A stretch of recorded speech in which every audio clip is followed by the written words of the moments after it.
இன்றைக்கு இந்தியாவை திரும்பி பார்க்கிற மதத்தான ஒரு தலைவராக ஒரு சொந்த பூமியிலிருந்து முந்திரி காலம் செம்மன் பூமியிலிருந்து ஒரு அகில இந்திய தலைமையாக உருவாகி கொண்டிருக்கிறார். அந்த அகில இந்திய தலைமையாக உருவாகி கொண்டிருக்கிற அவருடைய வெற்றி ஒன்றே நம் கண்களுக்கு தெரிய வேண்டும்.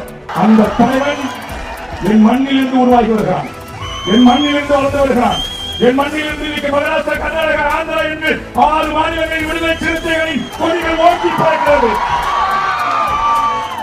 அப்படி உருவாகி வருகின்ற அந்த தலைவனை சாதியாய் பார்க்காமல், கட்சியாய் பார்க்காமல், இந்த ஒட்டுமொத்த ஓபிசி, எம்பிசி, எஸ்சி இன மக்களின், என் இஸ்லாமிய கிறிஸ்துவர்களின் சமூக நல்லிணக்கத்திற்கான தலைவனாய் நான் ஏற்றுக்கொண்டிருக்கிறேன். என் சிதம்பரம் நாடாளுமன்ற உறவுகளை நீங்களும் ஏற்றுக்கொள்ள வேண்டும் என்று வேண்டுகோள்.